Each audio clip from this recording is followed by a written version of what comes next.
UFC Fight Night, Oliveira versus GAMROT. Hey, what's going on? Appreciate you tuning in. UFC Fight Night reaction, starting off with the co-main event, Deiveson Figueiredo versus Montel Jackson. Jackson had a small amount of hype coming in, stopping people, building on his performances, but today it let you know he wasn't ready for that big of a jump against a ranked opponent. Deiveson is a former champion, an experienced veteran with power. Jackson seemed timid, wasn't really letting his combinations go.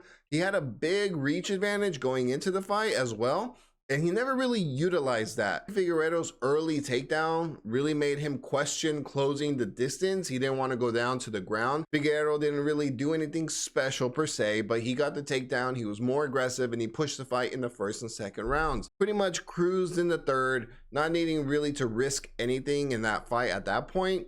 Surprised one judge gave Montel the fight. I didn't see that at all. Good win for Figgy to build on. Now, for the main event, one of my favorite fighters, Charles Oliveira versus GAMROT. You could see the inspiration, the motivation Charles had. GAMROT came out sprinting out of the tunnel, ready to fight, and he did well in some exchanges. The problem was that he underestimated Oliveira's submission game. He thought he could go to the ground with Charles, kind of wrestle, mix in his ground game into it. Big mistake.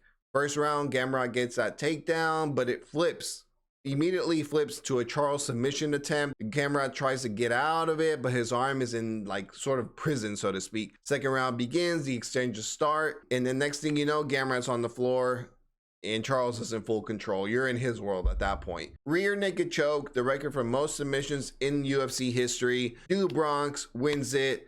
Hats off to GAMROT for stepping up in short notice, but Charles proves there are levels to this, and I'm actually glad to see that, especially after his knockout loss to Topuria. Excellent win for Charles, and a fascinating call out for the BMF title. I didn't expect that, honestly. Max Holloway versus Charles Oliveira is an absolute firefight. Hopefully the UFC makes it happen. Excellent main event for this fight night. Next up, we have Fight Night, De Ridder versus Allen. Looking forward to that fight card as well. As always, I appreciate you tuning in. Drop a like and subscribe. I'll catch you on the next one.